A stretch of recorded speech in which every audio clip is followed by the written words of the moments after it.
এখন তো 31শে জুলাই অবধি পোর্টাল হয়েছে, 10ই জুলাই পর্যন্ত ভেরিফিকেশন যাদের হয়েছে তাদের কালকে টাকা ট্রান্সফার হয়ে যাবে। আজকে আগস্ট মাসের 17 তারিখ, আপনারা জানেন অন্নপূর্ণা টাকা ছাড়ার দিন। আজকে কিন্তু অনেকেই টাকা পাবেন, অনেকের ব্যাংক অ্যাকাউন্টে টাকা ঢুকবে, কিন্তু কাদের কাদের অ্যাকাউন্টে টাকা ঢুকবে না কি জানাচ্ছেন। কালকে কিন্তু আরেকটা সাংবাদিক মিটিং হয়েছে, সেখানে কিন্তু মুখ্যমন্ত্রী অন্নপূর্ণা যোজনা নিয়ে আলোচনা করেছেন। কি বলেছেন আগে জেনে নেব। যারা ইউটিউব থেকে দেখছেন চ্যানেলটাকে সাবস্ক্রাইব করে দেবেন, ফেসবুক থেকে দেখলে ফলো করে যুক্ত থাকবেন এরকম আপডেট পাওয়ার জন্য। 10ই জুলাই পর্যন্ত ভেরিফিকেশন যাদের হয়েছে তাদের কালকে টাকা ট্রান্সফার হয়ে যাবে। আর আরো 10ই জুলাইয়ের পরে যারা অ্যাপ্লাই করেছেন পোর্টালে তাদের সবার ভেরিফিকেশন কমপ্লিট করতে পারেনি, অর্থাৎ ম্যাক্সিমামটাই হয়ে গেছে আমরা দেখেছি। আর কারা কারা পাবেন না সেদিনকে বলেছি, এবং জুলাই মাসে যে 1,19,00,000 পেয়েছিলেন তাতে যে অনেকের ক্ষোভ ছিল, সেখানে নিয়মে কিছুটা শিথিল করা হয়েছে। যেমন ওই 50 শতক যে জমির বিষয়টা ছিল, সেটা আগে পৌরসভা গ্রাম সব জায়গায় ছিল, এখন গ্রাম পৌরসভা সবটাই শিথিল করে দেওয়া হয়, শুধু কর্পোরেশন এলাকাতে। ধরুন কলকাতাতে যার 50 শতক মানে জমি আছে, হাফ একর, কলকাতার উপরে মানে এই কর্পোরেশন এলাকা 7টিকেই বাদ দিয়ে বাকিদেরকে আপনার শিথিল করে দেওয়া হয়। তারপরে আপনার 3 কক্ষ বিশিষ্ট ঘর, এটাও আপনার মূলত গ্রামীণ এলাকায় বা ছোট পুরসভা এলাকাতেও শিথিল করে দেওয়া হয়। এর ফলে অনেকেই, তাছাড়া ওদের আপনার ব্যাংক অ্যাকাউন্টে গোলমাল ছিল, সেগুলো রেকটিফিকেশন করে মোটামুটি একটা আমাদের বিশ্বাস যে 90% those who are interested for Annapurna Yojana they should get. আর বাকি যেটুকু থাকবে তার জন্য আমরা পোর্টাল অন করে দেবো, মানে কমপ্লেন সাজেশন, মানে এ পাওয়ার যোগ্য নয় পেয়ে গেছে, এত বড় প্রসেস তো।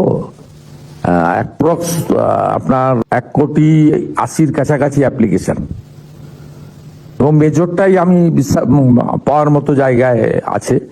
আর অনেকের আধারের সঙ্গে অ্যাকাউন্টের লিঙ্ক ছিল না, একটু মানে যথেষ্ট সিস্টেমে ভুল ভ্রান্তিও ছিল। তিনি কিন্তু পরিষ্কার জানালেন যে 1,80,00,000 মহিলারা কিন্তু বেশিরভাগই আজকে টাকা পাচ্ছে। ভেরিফিকেশন কিন্তু কমপ্লিট হয়েছে 10 তারিখ পর্যন্ত। যারা ফর্ম ফিল আপ করেছিল তাদের কিন্তু বেশিরভাগই ভেরিফিকেশন কমপ্লিট হয়ে গেছে, পোর্টালে নাম উঠে গেছে এবং অ্যাকাউন্টে টাকা ঢুকতে চলেছে আজ থেকে। তবে 17 তারিখে টাকা ছাড়লেই যে আপনার অ্যাকাউন্টে 17 তারিখ থেকে টাকা ঢুকবে এটা কিন্তু নয়। 17, 18, 19, 20 এই 3-4 দিনের মধ্যে কিন্তু আপনাদের অ্যাকাউন্টে টাকা ঢুকবে। আর কাদের টাকা ঢুকবে না, যাদের কিন্তু 11 তারিখ থেকে আপনারা ফর্ম ফিল আপ করেছিলেন অনলাইনে, তারা কিন্তু একটু ওয়েট করতে হবে। তারা পরের ধাপে মানে হয়তো সেপ্টেম্বর মাসে টাকা ছাড়লে তাদের অ্যাকাউন্টে টাকা ঢুকবে। ভেরিফিকেশন বেশিরভাগই কমপ্লিট হয়ে গেছে। কিছু কিছু মহিলা বাতিল হয়েছে, হয়তো ফর্ম ফিল আপ করেছে কিন্তু তারা টাকা পাবে না। কারা কারা বাতিল হয়েছে সেটা আগে কিন্তু শর্ত উনি বলেই দিয়েছিলেন যে কারা কারা টাকা পাবে না। তার মধ্যে কিছু শিথিল করা হয়েছে, আগের যে নিয়মগুলো ছিল সেই নিয়মের মধ্যে কিছু শিথিলতা আনা হয়েছে, যার কারণে বেশিরভাগ মহিলারাই টাকা পাচ্ছে। যেমন ধরুন যে প্রতিবন্ধী মায়েরা আছে, প্রতিবন্ধী বোনেরা আছে, সেই প্রতিবন্ধী মা বোনেরা কিন্তু যারা প্রতিবন্ধী ভাতা পাবে অথচ তারা অন্নপূর্ণা যোজনার টাকাও পাবে, তাদের জন্য কিন্তু একটা শিথিল করা হয়েছে যে অন্নপূর্ণা যোজনা আর প্রতিবন্ধী দুটোরই কিন্তু ভাতাটা তারা পাচ্ছে। বিধবা ভাতা যারা ফর্ম ফিল আপ করেছিল অন্নপূর্ণা যোজনার জন্য, তারা কিন্তু বিধবা ভাতাটা পাবে না, অন্নপূর্ণা যোজনার টাকা পাবে। তারা কিন্তু অন্নপূর্ণা যোজনার জন্য এলিজিবল হয়েছে এবং তারা কিন্তু টাকা পাচ্ছে। আর কারা কারা পাবেন না সেটাতে কিন্তু আগের শর্তেতে জানিয়েছি, আগের ভিডিওতে জানিয়েছি। যারা সরকারি চাকরি করছে, নিজেরা 10,000 টাকার ওপরে ইনকাম করছে, তারা কিন্তু অন্নপূর্ণা যোজনার জন্য যোগ্য নয়। যেসব মহিলাদের স্বামী চাকরি করে, সরকারি চাকরি, কেন্দ্র সরকার, রাজ্য সরকারি চাকরি করে, সেসব স্ত্রীরা টাকা পাবে না। যাদের গ্রামীণ এলাকায় 3টে পাকা বাড়ি আছে, মানে 3টে পাকা রুম আছে, তারা কিন্তু টাকা পাবে, এটা শিথিল করা হয়েছে।